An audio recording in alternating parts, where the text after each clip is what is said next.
My name is Matt Davison, and I'm a professor of quantitative finance at Western University. I work partly in the stats department and partly in the Ivy Business School. I do research in quantitative finance, quantitative portfolio optimization, options pricing, risk management.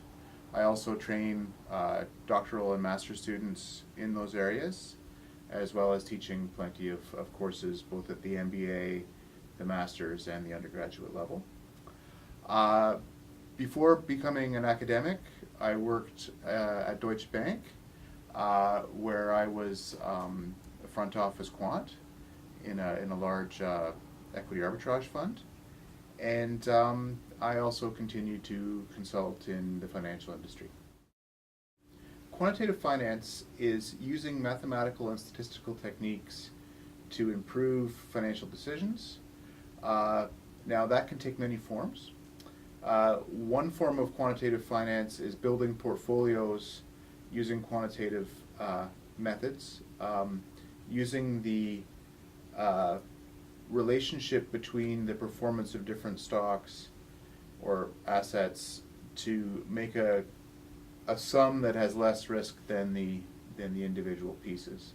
So the traditional example there, that's a little corny, but it's the traditional textbook example, is you have shares in a ski company, and that does well if the winter is cold, and you also have shares in some kind of indoor, maybe a video game company. So either people are skiing or they're playing video games, and either way they're spending money at one of your companies. So each individual stock may do well or badly depending on the weather, but the group of stocks that you put together is going to be much less risky. Now, it's a lot easier to make an example like that than it is to actually find two stocks in practice that have that relationship, but that's very broadly speaking the idea of quantitative portfolio optimization. Another thing I work on is risk management. So this is the idea of quantifying the risk that a company might have in its investment area. A very simple example of that is if you have a mortgage, if personally you have a mortgage, and the mortgage is coming close to the time when you have to renew it, if the interest rates rise, you're taking on quite a lot of risk because you're going to need to make a much larger payment after renewing the mortgage at a higher rate than you're currently making.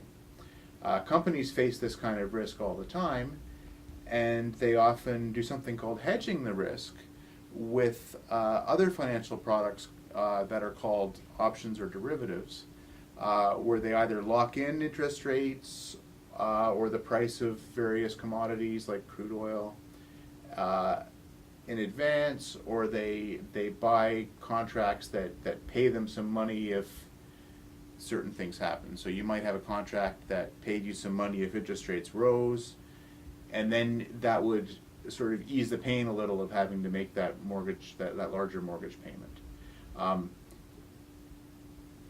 This is a problem in mathematics and statistics because you need to understand the relationships, the way the asset prices fluctuate, the way the interest rates fluctuate. That's kind of a statistics problem.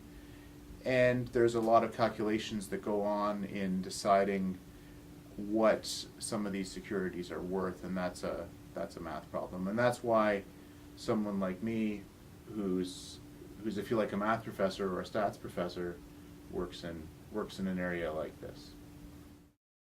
I've known Jin Choi for a number of years. He was actually my PhD student here at Western. He studied for his PhD degree under my supervision. He wrote a really nice thesis on actually modeling real estate prices and looking at the relationship between real estate prices and solar power companies, which obviously need to buy real estate to put their solar panels on. That was one of his projects. He also looked at how companies that make subdivisions develop, how they take different decisions for developing that type of land. So, and I've stayed in touch with Jin. Jin finished his studies a number of years ago, but I've kept touch with them ever since, and I'm really excited about his new company. So I've been a member of MoneyGeek more or less since it opened, and I really like the website. I really like the services that it provides. The the first thing I really like about it is the idea of making a financial plan that incorporates the truth that markets do fluctuate. So an awful lot of financial planning process, an awful lot of the financial planning process that, for instance, a mutual fund salesperson or an Edward Jones type person will take you through is very, if I would say, deterministic in its nature. It'll make some kind of assumption about the return that a stock will give you, that a bond will give you, and just sort of say that that's the return that the stock market's going to give you over the next 30 years. And it's true that might be the average return over the next 30 years, but we all know that the market goes up and down, and that it's certainly not going to be exactly that return for each of those next 30 years. So your portfolio will go up and it'll go down, and depending when it goes up and down, it's going to be different. I mean, the best thing for you to happen is that the big down year in the market is your very first year when you don't have any money yet, not your very last year when you've got an awful lot of money invested. So you have this variability in your life and in your investment life as well. MoneyGeek's tools really show that and give you a very visual look and feel for how, if you like, robust, how tough your plan is to changes in market returns over time. So, and I've never seen anything like that in any other financial planning tool. So I'm really excited about that, just for openers. So once you've made your financial plan, though, what MoneyGeek does is it allows you to look at some different off-the-shelf portfolios that the team there has constructed, and those portfolios are built on the platform of exchange traded funds, and that's very interesting because the real enemy to long-term investing is transaction fees and management fees. It's very difficult to beat the markets, and to beat the markets after paying a 1 or 2% management fee or management expense ratio is probably almost impossible. I mean, there might be the odd fund that does it, but to pick that fund in advance and to have it do it over many years is next to impossible. Exchange traded funds have very low expenses, and so you're just trying to beat the market. You're not trying to beat the manager as well. So I really like the different portfolios that MoneyGeek has put together that fill different relationships between risk and return. I think they've been put together in a very solid way, and their behavior is already bearing out how well designed they are. Well, I mentioned earlier the more realistic recognition that markets go up and down, and that it's not just the average return on a stock that matters, it's the distribution of those returns, the variability year over year in the returns of a stock, and that MoneyGeek has tools for looking at that. So that's a difference that's a very particular tool MoneyGeek has that I haven't seen anywhere else. But I think, taking a few steps back, the whole philosophy of MoneyGeek is actually quite different from that of a traditional financial advisor, in that MoneyGeek isn't actually managing your money per se. You're not writing a big check to MoneyGeek every month, and they're holding on to your money and hopefully making it grow for you. That's how a typical financial advisor works, and there's good and bad things to that. I mean, the good part about that is the financial advisor takes care of all the details of investing. The bad part of it, though, is it can misalign the incentives between the advisor and the client.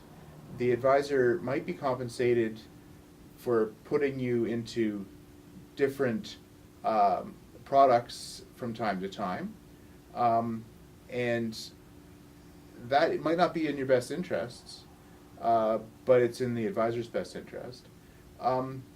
It's true you both have have the interest of growing your money, but there's something very clean about MoneyGeek's approach, where they give you the advice and you do it yourself. By doing it yourself, you also learn how it works, and I think you become a more knowledgeable investor over time rather than just letting someone else take care of what, after all, is a very important set of decisions in your life. I think so. I mean, the directions, the proportions that you need to invest are well defined. You just need to put it together. You know, people do a lot of things in their day-to-day life that require some skill. Cooking is, for instance, difficult. You need to measure the ingredients and you need to put them together, and you actually even need to have some physical skills to be a good cook. You need to know, when to turn things. You need to be able to understand the physical properties of your oven, your barbecue, what have you. I don't think that it's any harder to follow MoneyGeek's instructions than it is to bake a batch of chocolate chip cookies. Now, do you want it to be easier to invest your life savings than to bake a batch of chocolate chip cookies? I think that's a little bit delusional. I mean, I think that we all put a lot of effort into many things in our personal life. I mean, people put a lot of effort into finding the best exercise program that works for them and following it. This is actually much easier than that, because you don't actually have to go do the runs or lift the weights. You just need to figure out what the right program is, and every so often monitor how it's been going and make the relevant changes. So the other thing people worry about is that they're going to make a big mistake and it's going to cost them a lot of money. And this is one of the places where, if you start investing young, it's actually very forgiving. Because let's suppose that in the first year you're investing, you invest $1,000. Now, it may have been quite hard for you to save $1,000. And you invest $1,000 and you do really badly and you lose $300 of those $1,000. So you have a 30% loss. Well, that's going to be disappointing, but at the end of the day, it's only $300. Someone who's been investing for many years and now has $1 million, their portfolio will go up and down $300 every day, and they won't even realize it. So the nice thing about investing, if you start young, is you make your mistakes when there's not much at stake. If you let someone else take care of everything for you, and then you start investing on your own when you're in your 50s, then you're going to make your mistakes when you have a lot more money, a lot more skin in the game, and your mistakes are going to be costly and painful. So I guess that's how I'd respond to those concerns. My advice for a young person, young professional, or even someone who's not in a traditional white-collar profession, is that investing is all about time. If you can steadily invest even a small amount regularly, once every time you get paid, be that every 2 weeks, be that every month, every time you get paid, you save a little bit, you invest it. That's already a huge step along the way. It might mean that you don't spend quite as much money on what maybe you may think is a necessity but may actually be a luxury. You save a little bit more, you spend a little bit less. That actually pays off in many ways. You don't get as addicted to the salary you're making. It makes it easier for you to make career changes if you're not spending right up to your income, because you can afford to take a lower paid job that aligns better with your beliefs, aligns better with your passions.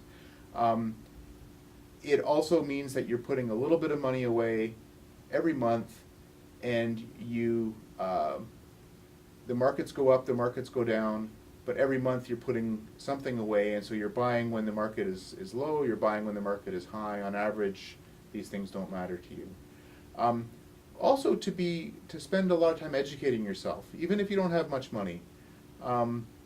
People sometimes think, well, I have so little money that really what's the point? I only have $1,000 to invest. Why should I spend an awful lot of time educating myself about investing? Well, it's true. If all you're ever going to have is $1,000, I would agree with that.